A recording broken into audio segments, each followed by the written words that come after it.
I am very addicted to sugar and sweets. And I know that every time I eat, I feel bad. And then I go through many phases in life where I'm like, okay, I've distanced myself from it, or I have more control of it. But then I go back and I eat. And then I know in my body that I don't feel good. I feel low energy. I feel like my thoughts are just all over. But then I go and I do it again. So what you'll begin to notice when you dissect it from the behavior or even the thought about the behavior, and you start caring about the way you feel.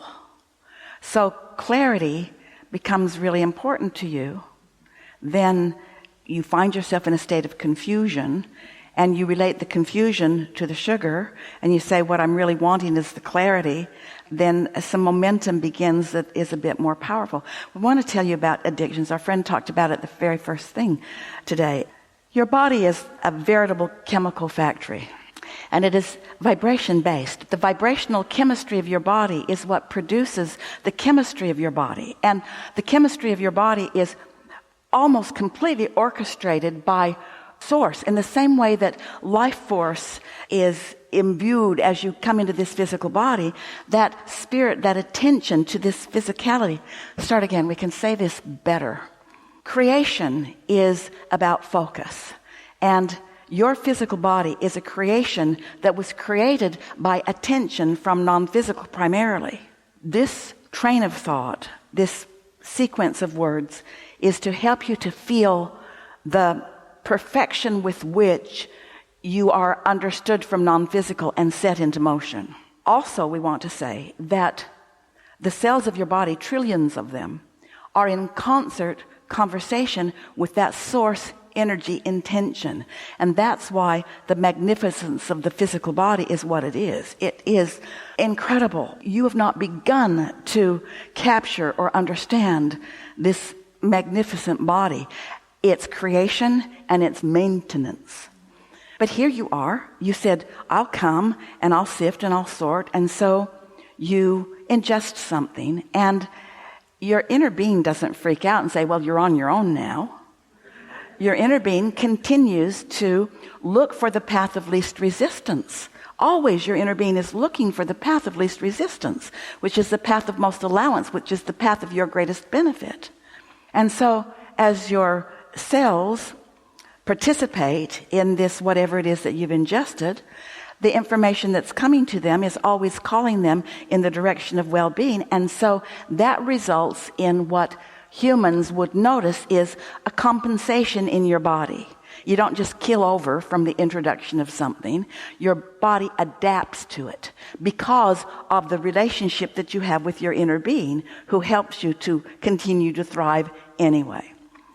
So in your adaptive phase, as the cells of your body adapt to it, that translates to you as a craving.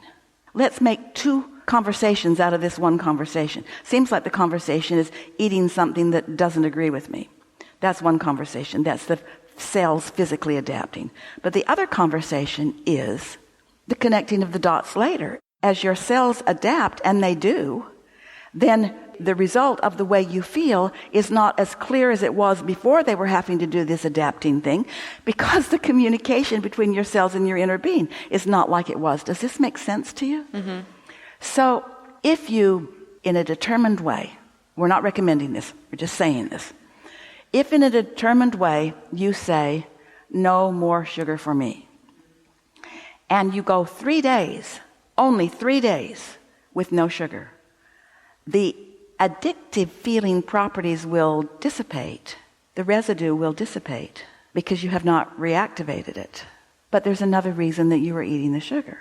Now, what is that? When alignment is the tastiest thing that you can find, other things become less important. And so what we're going to be rather blunt about is those things that you feel drawn to that feel like they've tracked you in addiction, you're always on that end of the stick when you feel called to them.